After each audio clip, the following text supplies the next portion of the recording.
Assalamualaikum warahmatullahi wabarakatuh.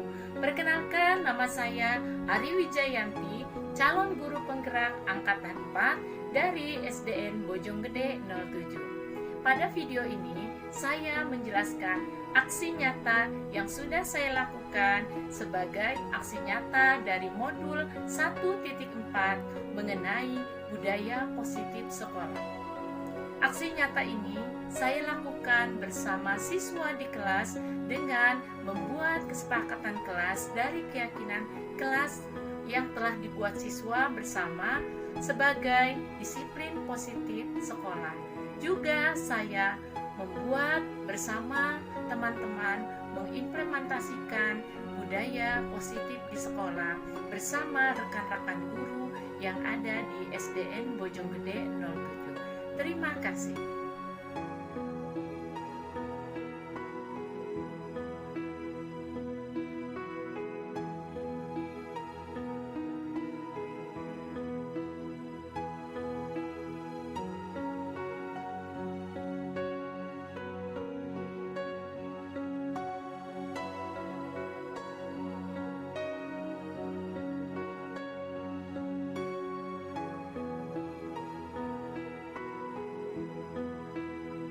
Kita akan membuat sebuah kesepakatan kelas, karena kesepakatan kelas ini merupakan sebuah keyakinan kelas kalian, keputusan bersama, kesepakatan bersama untuk membuat kelas ini menjadi nyaman. Kalian belajar teman, kalian belajar berinteraksi aman dan bisa saling berinteraksi bersama. Itu adalah kesepakatan. Apa itu kesepakatan kelas? Kesepakatan kelas itu merupakan sebuah pernyataan ataupun apa sih yang menjadi sesuatu yang bisa kalian yakini supaya kelas ini nyaman.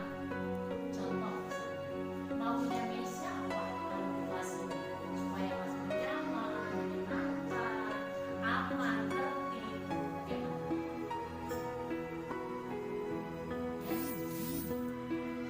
Stop.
Pemikiran filosofis Ki Hajar Dewantara dalam konteks sebagai guru, interaksi dengan murid dan warga sekolah.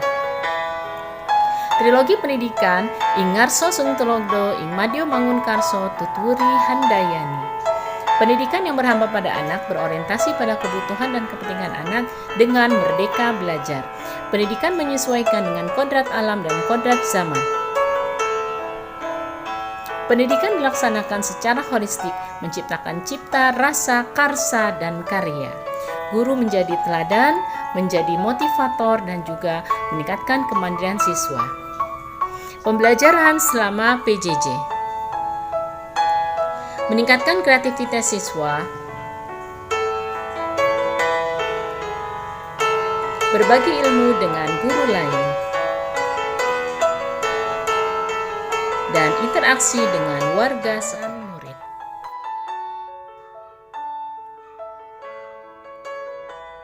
Nilai apa yang saya kuasai di masa depan?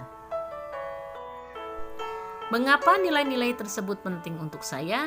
Karena nilai-nilai tersebut yang akan menguatkan peran saya sebagai guru. Pertama, menjadi pemimpin pembelajaran.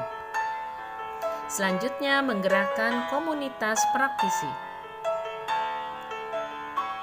Selanjutnya, mendorong kolaborasi antar guru. Dan menjadi coach bagi guru lain. Selanjutnya, mewujudkan kepemimpinan murid dengan startup project. Pendidikan tempat persemaian benih-benih kebudayaan. Ada koneksi antara pendidikan dan kebudayaan, di mana pendidikan adalah pondasinya. Tujuan utama menjemput kebudayaan yang dicita-citakan dalam membentuk peradaban. Pendidikan selalu bergerak dan dinamis sesuai dengan kodrat alam dan kodrat zaman. Di sini artinya adanya perubahan. Dalam kebudayaan tidak ada yang sama. Pertukaran kebudayaan bukan untuk menyamakan, namun untuk saling menguatkan identitas dan cirinya masing-masing. Inti dari kebudayaan, esensinya adalah nilai-nilai kemanusiaan. Prinsip melakukan perubahan dikenal dengan asas trikon. Pertama, kontinuitas, yaitu melakukan dialog kritis tentang sejarah, di mana kita tidak boleh lupa akan akar nilai budaya yang hakiki. Kedua, konvergensi, pendidikan harus memanusiakan manusia dan memperkuat nilai kemanusiaan. Dan yang ketiga, konsentris, pendidikan harus menghargai keragaman dan memerdekakan pembelajar. Di sini terjadi perubahan di mana pendidikan harus seimbang dan holistik. Terjadi kesempurnaan budi pekerti yang melahirkan insan-insan bijaksana, di mana tajam daya pikir, kuat perasaan, dan kuat kemauan. Tujuan pendidikan memandang anak dengan rasa hormat sesuai asas taman siswa. Pertama, bebas dari segala ikatan. Kedua, dengan suci hati mendekati sang anak. Dan yang ketiga, tidak untuk meminta hak namun untuk berhamba pada sang anak. Trilogi pendidikan Ki Hajar Dewantara, Ingarso Sungtulodo, Ing Madyo Mangunkarso Tuturi Handayani. Di depan memberi teladan, di tengah memberi bimbingan, di belakang memberi dorongan. Proses pembelajaran yang mencerminkan pemikiran Ki Hajar Dewantara dapat diwujudkan dalam mempersiapkan siswa menjadi pribadi yang cakap, terampil, berguna bagi diri dan lingkungan. Mendidik nilai-nilai hidup. Mendidik dan melatih pengetahuan dan teknologi. Memfasilitasi dan memotivasi siswa mengembangkan potensinya. Melakukan inovasi pembelajaran. Dari konsep pemikiran Ki Hajar Dewantara tersebut yang sudah diterapkan di SDN Bojonggede 07 antara lain, yang pertama, memfasilitasi siswa membangun pengetahuan dan keterampilan dalam proses belajar dengan berbagai metode pembelajaran serta media belajar. Yang kedua, memberikan kesempatan kepada siswa belajar sesuai minat dan bakatnya masing-masing. Guru menuntun dan memberikan teladan bagi para siswa di sekolah. Selanjutnya, guru senantiasa melakukan inovasi-inovasi pembelajaran di SDN Bojonggede 07.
yang salah.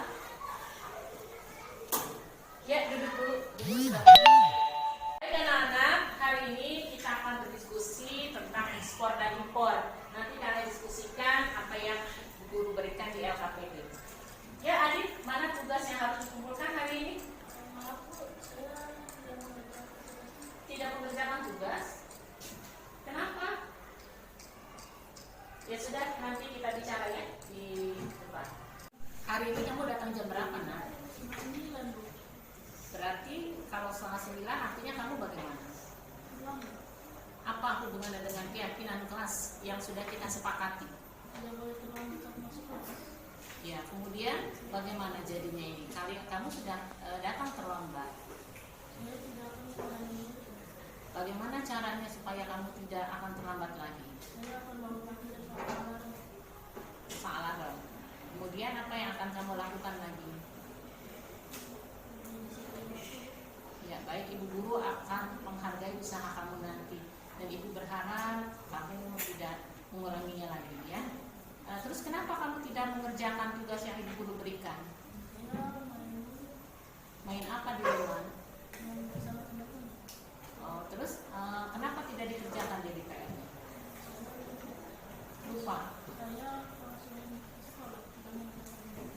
Terus keyakinan kelas apa yang sudah kamu tidak penuhi? Saya mengerjakan tugas. Tidak mengerjakan tugas. Kemudian bagaimana untuk kedepannya untuk memperbaiki supaya kamu nanti mengerjakan tugas-tugas yang guru berikan? Saya akan mengerjakan tugas. Setelah istirahat nanti dan saya akan mengerjakan. Ya, kemudian untuk kedepannya bagaimana? Saya akan mengerjakan tugasnya. Ya, baik, ibu guru akan menunggu perubahan diri kamu dan juga akan menghargai apa yang kamu lakukan untuk memperbaiki diri. Semoga kamu kedepannya menjadi lebih baik lagi ya.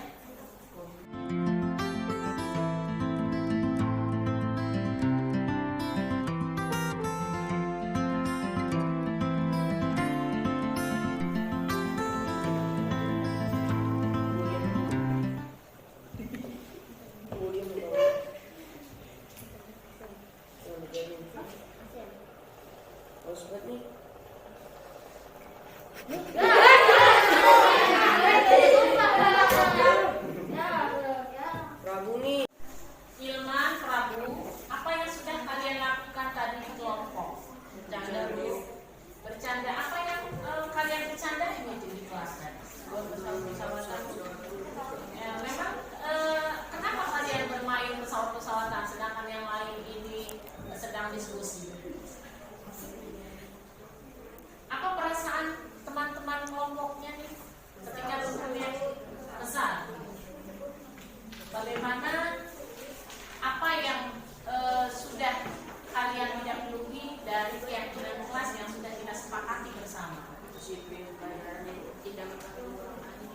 Iya, tadi bagaimana menurut kalian? Sudah mengganggu? Sudah. Kamu tadi mengganggu siapa? Nyenggol-nyenggol. Ya, akhirnya akibatnya apa? Kemudian akibatnya lagi? Iya. Jadi itu yang sudah tidak kalian penuhi dari keyakinan kelas yang sudah kita sepakati. Kemudian apa? Jadi yang bisa kalian lakukan untuk memperbaiki dia? Tidak mengganggu waktu dan tidak bercanda saat belajar. Gimana?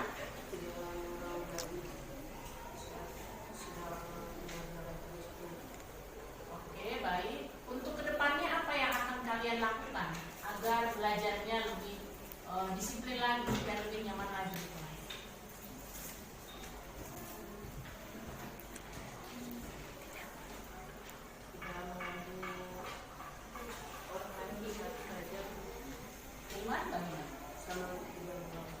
Kemudian bagaimana caranya supaya memperbaiki hasil dari pekerjaan teman-teman yang sudah dikerjakan?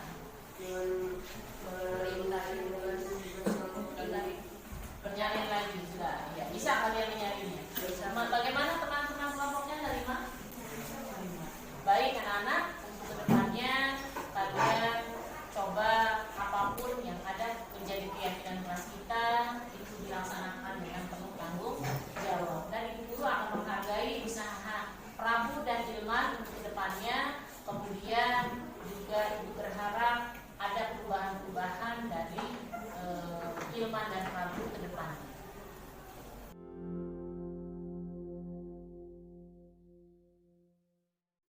Assalamualaikum warahmatullahi wabarakatuh. Alhamdulillah hari ini saya belajar tentang restitusi, di mana dengan restitusi itu saya menyadari akan kesalahan yang saya perbuat yang tidak sesuai dengan keyakinan kelas.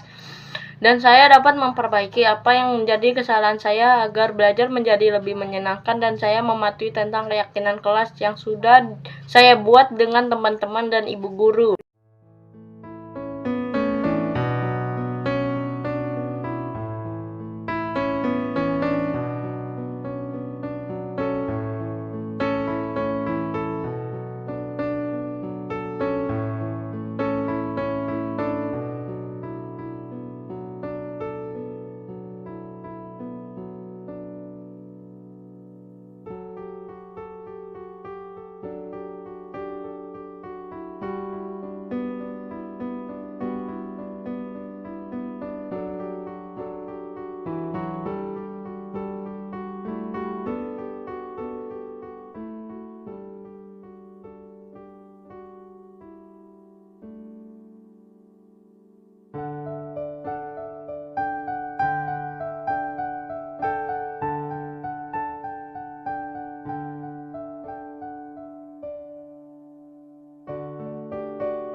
Bapak Ibu guru, di sini ada penjelasan tentang budaya positif sekolah. Nah, budaya positif sekolah ini harus diimplementasikan, harus digerakkan di sekolah kita di SDN Budi Gede 07. Diawalinya, latar belakangnya adalah dari Ki Hajar Dewantara yang menjelaskan bahwa tujuan pendidikan adalah menuntun segala kodrat yang ada pada anak-anak agar mereka dapat mencapai keselamatan dan kebahagiaan yang setinggi-tingginya, baik sebagai manusia maupun sebagai anggota masyarakat. Nah, seperti yang kita ketahui, Bapak Ki Hajar Dewantara ini merupakan Bapak Pendidikan Indonesia. Nah, beliau di sini membuat sebuah kesimpulan tentang tujuan pendidikan itu, bahwa di sini adalah menuntun. Nah, menuntun di sini seperti apa yang beliau katakan, ingarso sungtulodo, ing madyo mangunkarso, tuturi handayani. Di sini menjadi dirangkum menjadi satu, yaitu menuntun. Jadi guru ini menuntun gitu. Kembali lagi kepada siapa? Ke kodrat yang ada pada anak. Kodrat itu ada dua pada anak. Yang pertama kodrat alam, yang kedua kodrat zaman. Kodrat alam itu artinya semua murid, semua anak itu memiliki karakteristik masing-masing yang berbeda-beda. Kita contohkan dengan anak kita sendiri aja, dia pasti berbeda-beda anak yang satu dengan anak yang lain. Apalagi di kelas itu, misalnya seperti di kelas 6A itu ada 27 siswa, berarti 27 karakter yang harus kita hadapi di kelas itu. Nah, kemudian kodrat zaman. Kodrat zaman itu artinya tuntutan zaman. Jadi zamannya kita waktu sekolah SD berbeda dengan sekarang tuh. Apalagi sebelum pandemi dengan pas pandemi ini. Kita akan berbeda zamannya, di mana guru ini menuntun dari karakteristik yang berbeda-beda, sesuaikan dengan gaya belajar siswa, kemudian juga harus disesuaikan dengan kemajuan zaman. Contoh misalnya dulu kita nggak menggunakan yang namanya Google Form.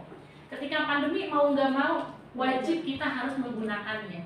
Kemudian juga Google Classroom. Kemudian juga kita membuat sebuah video pembelajaran. Dan dulu tidak pernah terbayangkan oleh kita guru itu menjadi seorang YouTuber. Ternyata sekarang dengan perkembangan zaman itu kita seperti dituntut untuk menguasai IT. Nah, kemudian ini agar mereka mencapai keselamatan dan kebahagiaan yang setinggi-tingginya sebagai manusia maupun anggota masyarakat. Nah, di sini keselamatan inilah dan kebahagiaan. Apakah kita sebagai guru sudah memberikan kebahagiaan atau pembelajaran yang menyenangkan bagi siswa? Apakah kita sudah bervariasi dalam memberikan metode pembelajaran? Apakah kita sudah memberikan membuat sebuah media pembelajaran untuk membantu siswa ini memahami? Karena kalau dengan misalnya menjelaskan seperti ini tanpa misalnya ini kan medianya, saya menjelaskan aja. pasti otomatis ngantuk lah atau berbeda persepsi karena hanya mendengar saja. Tetapi ketika dia dijelaskan seperti ini, oh seperti ini ya, ada suara, ada gambar, apalagi ditambah lagi dengan praktek, berarti kan anak itu mendengar, melihat, melakukan lengkap. Nah seperti itu. Nah guru di sini sebagai agen perubahan pendidikan di mana. Baik, nah inilah yang dicanangkan ya sama Menteri Pendidikan kita, yaitu profil pelajar Pancasila yang tadi Ibu sekolah sudah jelaskan bahwa di sini ada B4KM disingkatnya. B4KM itu nih, beriman, bertakwa kepada Tuhan Yang Maha Esa dan berakhlak mulia, berkebinekaan global, bergotong royong, bernalar kritis. B4, kemudian kreatif dan mandiri. Ini yang nanti akan menjadi acuan kita, di mana pendidikan di Indonesia murid-muridnya mencapai ini profil pelajaran Pancasila dengan merdeka belajar. Jadi nanti itu pada sekolah merdeka belajar yang nanti akan dicanangkan sama pemerintah itu bukannya teacher center lagi, tetapi student center. Kita sering banget tuh udah dengar yang namanya student center. Tetapi apakah sudah ke sana? Karena nanti disebutnya kalau di sekolah atau di guru penggerak itu guru menghamba pada murid. Memang kata-kata menghamba kayaknya itu banget ya, apa sih namanya? Tetapi ada tanda kutip di sini, bukan menghamba berarti mentuhankan, begitu bukan. Tetapi bahwa kita ini benar-benar menjadi fasilitator gitu, mediator untuk siswa.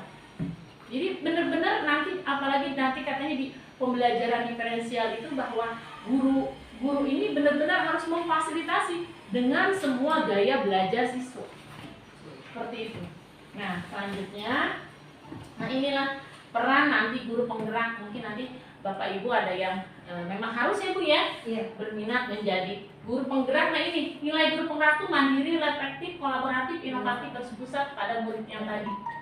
Kemudian peranannya ini, satu, menjadi pemimpin pembelajaran, bahwa guru ini menjadi pemimpin pembelajaran di kelas. Nah, harus bisa mendesain bagaimana pembelajaran yang menyenangkan bagi siswa, bukan yang menyenangkan bagi guru, bukan semaunya guru, tetapi bagaimana anak itu bisa belajar dengan menyenangkan di sekolah. Kemudian ini menggerakkan komunitas praktisi, contohnya seperti KKG, kemudian menjadi coach bagi guru lain seperti ini. Kita sharing ya, kemudian mendorong kolaborasi guru. Nanti ada kerjasama kita, seperti misalnya membuat kegiatan-kegiatan yang ada di sekolah dan mewujudkan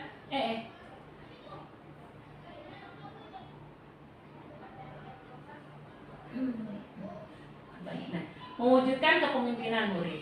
Karena kepemimpinan murid di sini dalam arti bahwa murid ini harus digerakkan kepemimpinannya, jiwa kepemimpinan. Contoh dengan belajar kelompok. Di situ kan ada ketua, sekretaris ya. Terus nanti ada yang buat presentasi misalnya. Nah di situ kan dia harus belajar tentang bagaimana mengkoordinasikan teman-temannya, berkolaborasi di situ. Jadi terus kegiatan misalnya market day yang kemarin kelas 6. Market day itu bukan berarti kita hanya jualan, belajar jualan ya, tetapi lebih dari itu, bahwa di situ adalah leadership, bahwa di situ dilatih kepemimpinan. Bagaimana ketua itu untuk memajukan, untuk mensukseskan market day itu. Kemudian semua bertanggung jawab pada diri mereka masing-masing dan juga keberhasilan kelompok. Dan nanti kan akhirnya membuat laporan kegiatan. Nah disinilah disebutnya mewujudkan kepemimpinan murid, dan masih banyak lagi kegiatannya. Selanjutnya ini adalah visi sekolah impian. Nah kemarin di sekolah kita itu kan sudah ada visi yang ada di kurikulum. Nanti ketika kita mau, seperti ini ya murid yang kita inginkan, berarti ada visi sekolah impian kita, mau bagaimana sekolah kita. Nah ini kita buat, nanti kita rumuskan bersama-sama ketika di tahun ajaran baru ya Bu ya. Kita akan mewujudkan apakah kita mau ganti visi yang sudah ada atau mau tetap. Tetapi kita lihat lagi di sini karena ada merdeka belajarnya. Kemudian lanjut, nah ini Untuk mencapai sebuah visi sekolah impian, di sini kita harus membuat sebuah budaya positif sekolah. Kenapa sih budaya positif sekolah itu penting? Karena budaya positif sekolah ini berupa nilai, keyakinan, dan kebiasaan di sekolah yang berpihak pada murid. Di sini nih ada yang harus digarisbawahi, berpihak pada murid, bukan kemauan guru, tetapi apa maunya murid, agar murid dapat berkembang menjadi pribadi kritis, penuh hormat, dan bertanggung jawab. Jadi segala nilai, segala keyakinan-keyakinan dan kebiasaan-kebiasaan yang ada di sekolah maupun nanti kita akan berbicara yang tadi LKS itu ya Bu ya, itu nanti kita akan bagaimana sih untuk memberikan murid itu pembelajaran yang berpihak pada murid.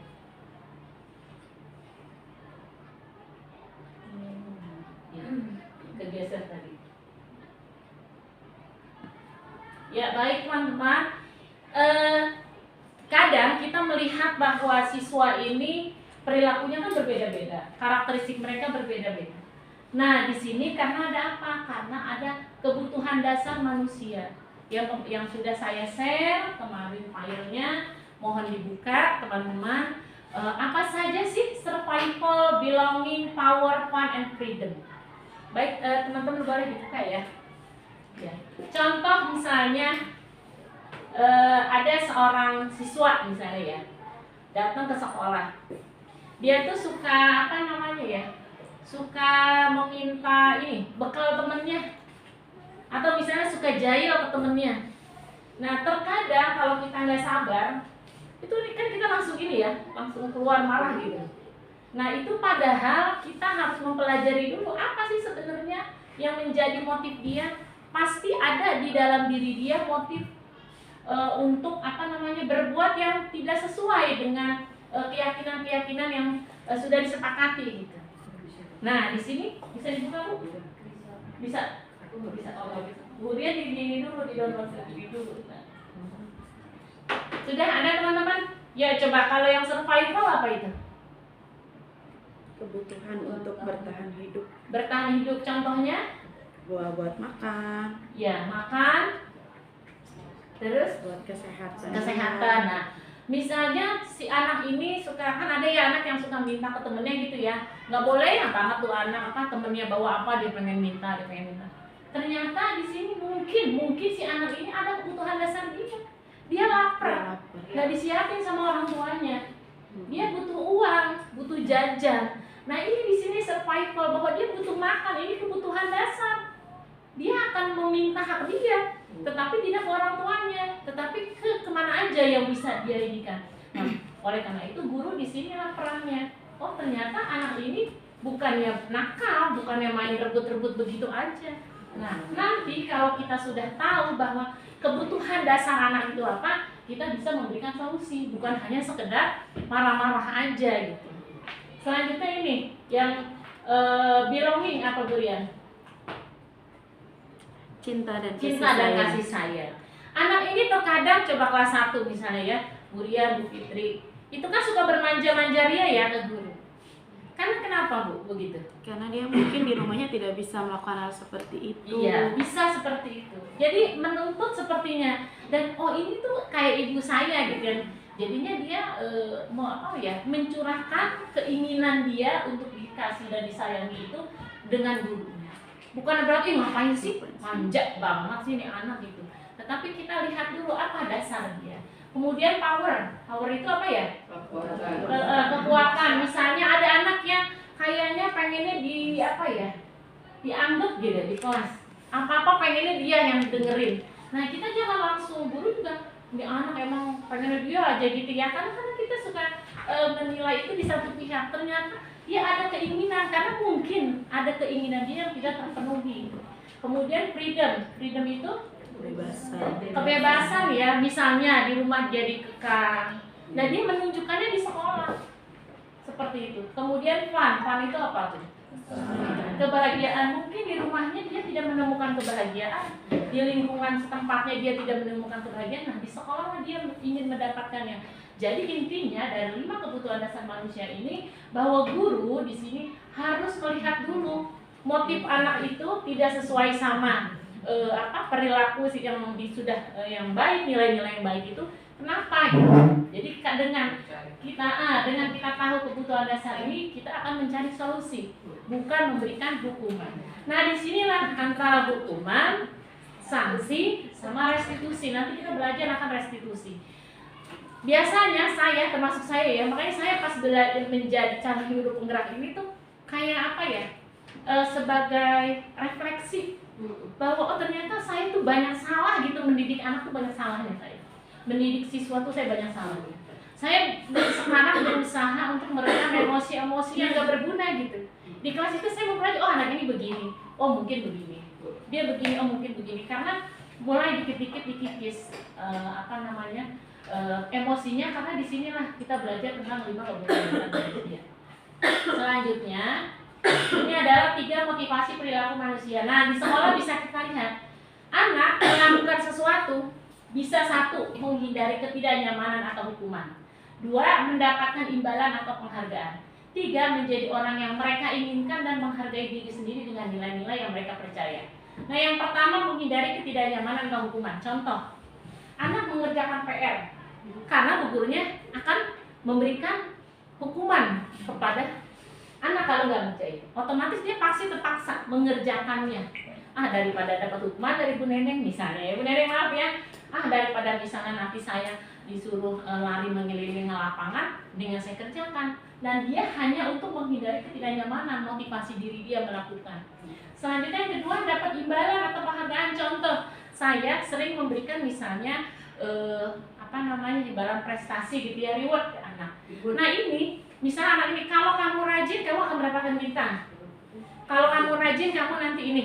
Misalnya terus nanti guru tempel. Nanti kalau yang banyak, nanti kalau misalnya pembagian rapot akan guru umumkan. Nah jadi ketika anak itu hanya untuk penghargaan saja atau imbalan saja, itu motivasi dia hanya sekedar ini. Beda dengan yang ketiga, untuk menjadi orang yang mereka inginkan dan menghargai diri sendiri. Mereka, anak-anak, melakukan sebuah keyakinan mereka, sebuah nilai-nilai dari kebiasaan itu karena kesadaran diri sendiri, bukan dari hukuman guru, bukan dari penghargaan yang kita buat, tetapi mereka sudah ada kesadaran diri sendiri mengenai ini.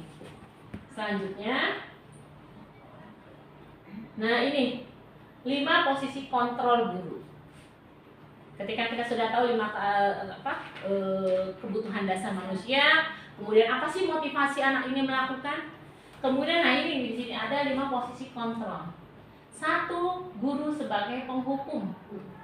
Penghukum ini, seorang penghukum bisa menggunakan hukuman fisik maupun verbal. Contoh, anak tidak mengerjakan atau dia misalnya membuat rusuh di kelas, kita suruh diri di depan kelas.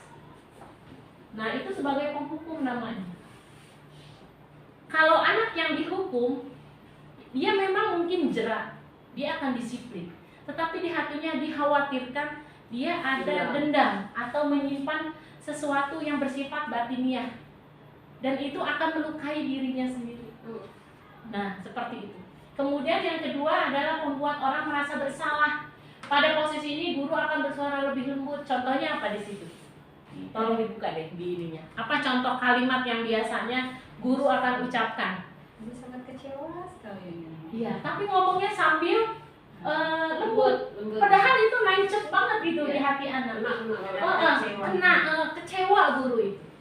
Kemudian ada lagi guru sebagai teman posisinya. Nah ini tidak akan menyakiti murid, tapi dia akan tetap berupaya mengontrol murid melalui persuasi. Seperti apa kalimatnya? Ayo, ada? Sambil dilihat. Seperti apa? Ada Bu Tini? Ya, misalnya apa Bu? Ayo bantu Bu Guru ya. Ayo bantu Bu Guru ya. Ya, ada lagi? Ibu mah nggak ngeliat filenya tuh, langsung nebak. Tapi udah betul. Ada lagi apa?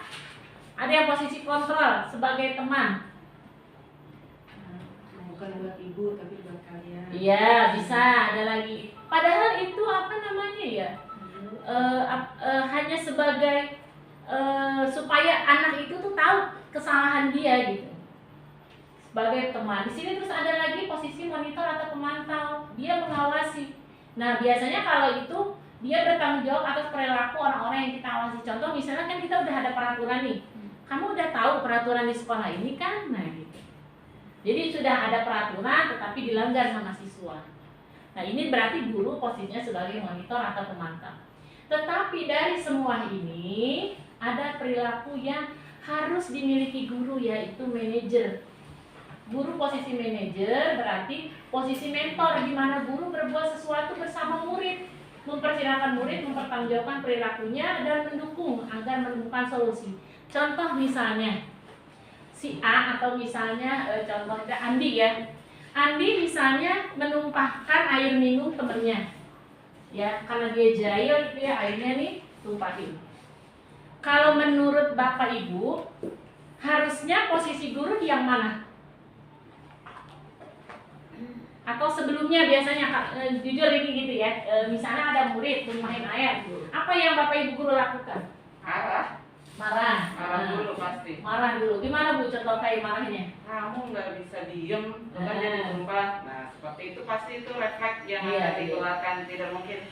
Nah kamu tuh kan jadi tumpah, nggak pasti refleks emosi dulu. Emosi dulu. Ya, tepuk tangan untuk Bu Sri.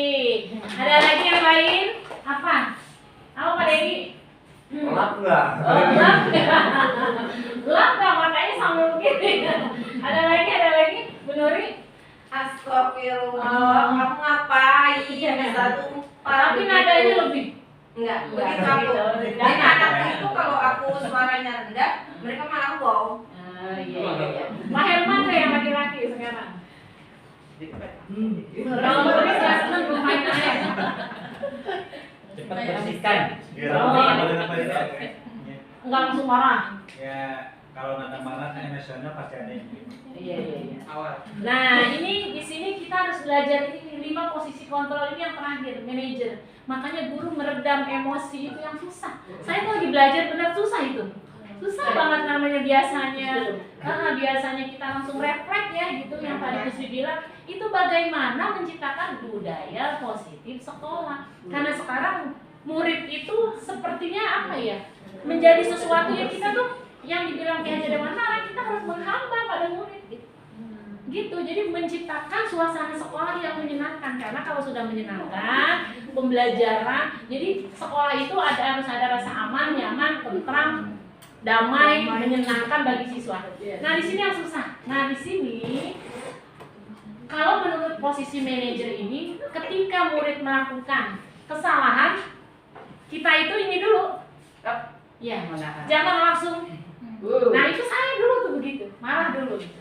Tetapi kalau misalnya kita sudah menetralkan diri kita, kemudian langsung panggil anak itu. Nah ini disebutnya segitiga restitusi. Kita lanjut dulu ya, nanti ada. Nah ini restitusi. Restitusi itu sebuah cara menanamkan disiplin positif pada siswa. Apa itu restitusi? Proses menciptakan kondisi murid memperbaiki kesalahan mereka, sehingga mereka bisa kembali pada kelompok mereka dengan karakter yang lebih kuat nih. Kata kunci karakter yang lebih kuat. Jadi guru memanggil, misal si Andi tadi dipanggil nih sama Pak Herman, duduk berdua Pak Herman. Jangan langsung gitu ya. Nah, dipanggil berdua, ditanya, apa sih apakah dia merasa bersalah udah numpahin gitu.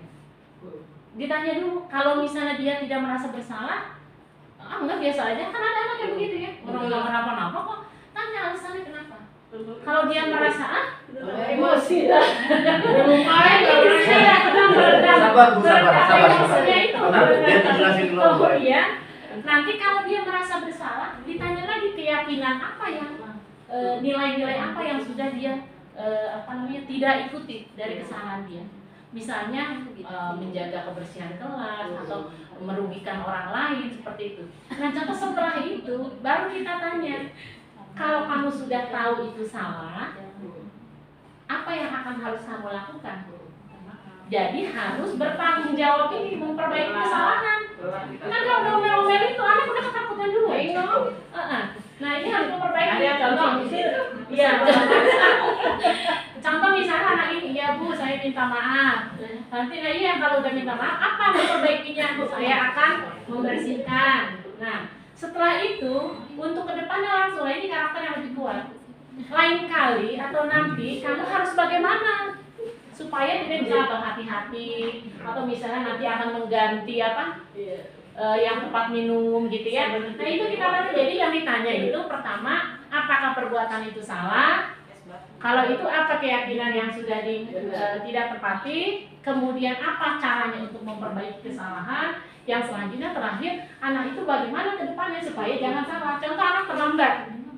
Anak terlambat. Kita kesel banget tuh ya. Ada murid saya juga kan terlambat, Masya Allah, enak banget terlambat, langsung duduk gitu ya.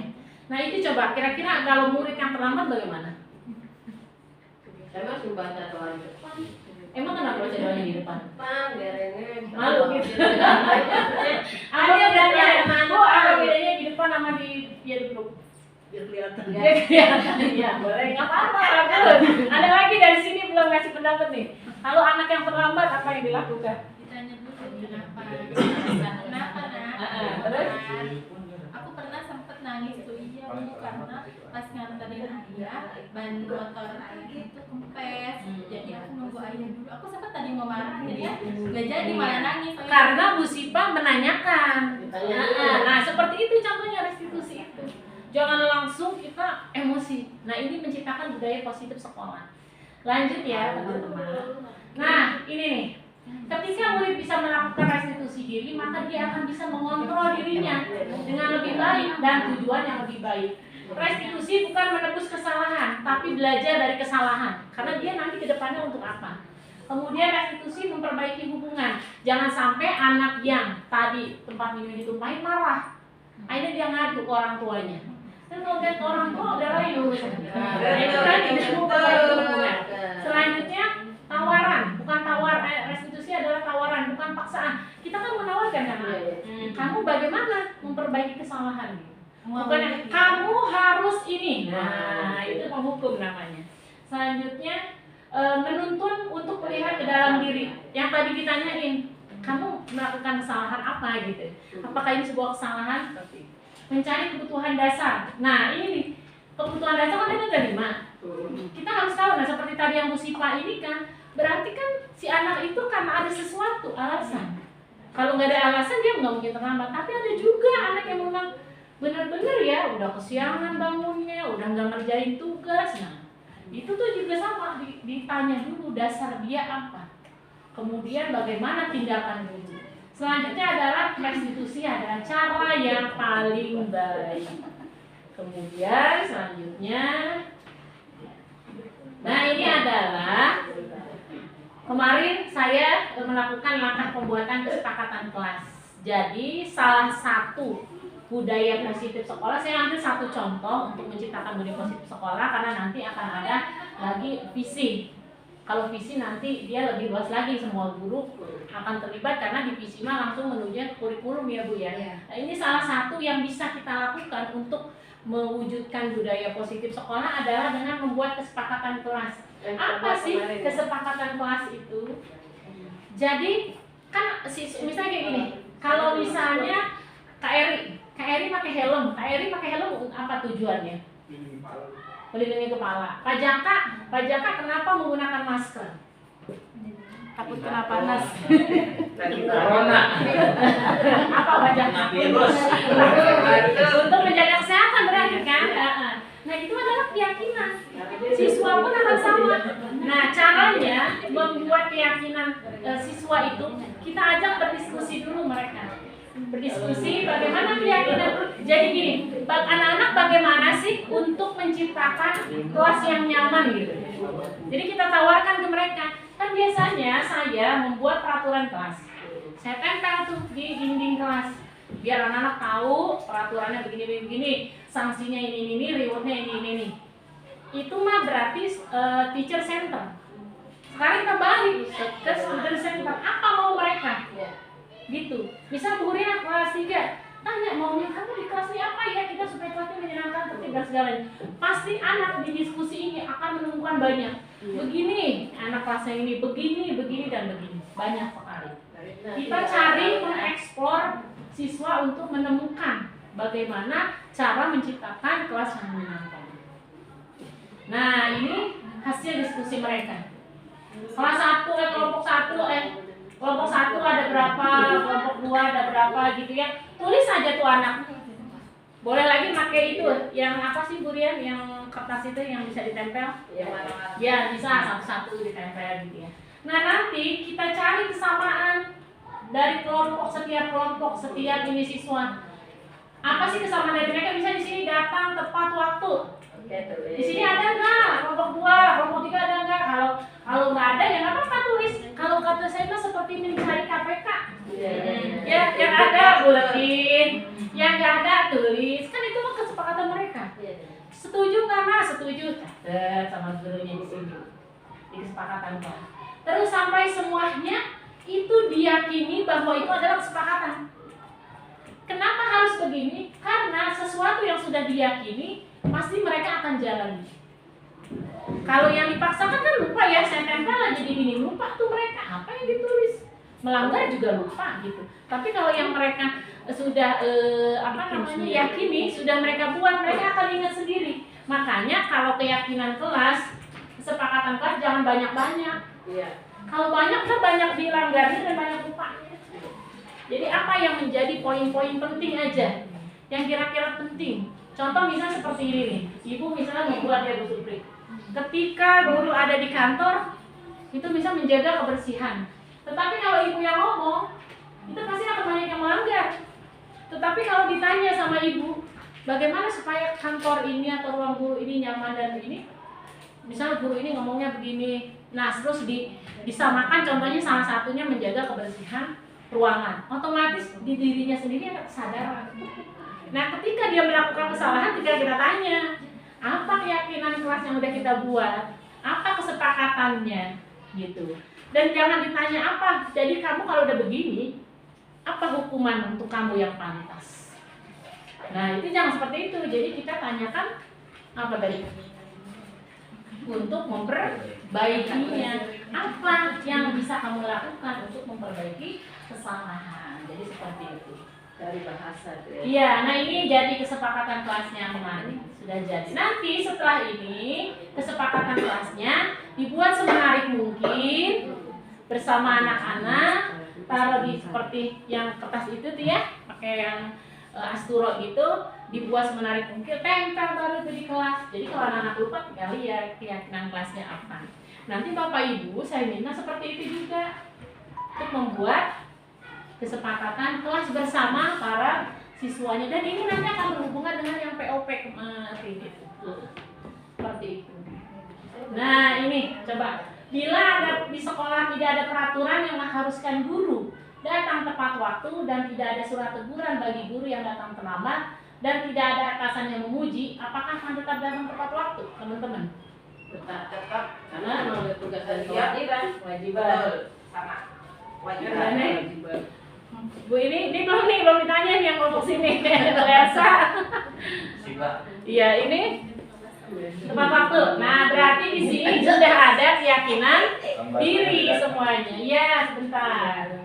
Lanjutnya ini nih, yang seperti tadi ya. Kalau ini yang Doni, kasus Doni tadi. Si Doni itu yang apa makan? Buka. Berarti tadi sudah ya. Sudah jawab ya. bukan kata Joni ya. Doni yang kemarin. Saya ini coba Bapak Ibu guru nih, apa yang akan dipilih? Apa yang akan dipilih coba? Sebagai seorang guru, Apa yang kira-kira mau dipilih? Dari yang 5 posisi tadi, 5 posisi kontrol tadi. Ada yang penghukum, teman, membuat orang merasa bersalah, pemantau, restitusi, manajer. Anda melakukan kesalahan dan memintanya melihat kesalahannya baik-baik. Ini sebagai posisi apa nih? Anda menunjukkan kesalahan. Menghukum. Dan meminta melihat kesalahannya baik-baik. Minta kesalahan. Posisi apa? Kesalahan. Jadi untuk introspeksi anak. Anda mengatakan kamu seharusnya tahu bagaimana kamu seharusnya bertindak. Ini sebagai apa nih? Ada penghukum, ada yang itu yang itu. Coba dipilih yang mana dipilih kira-kira?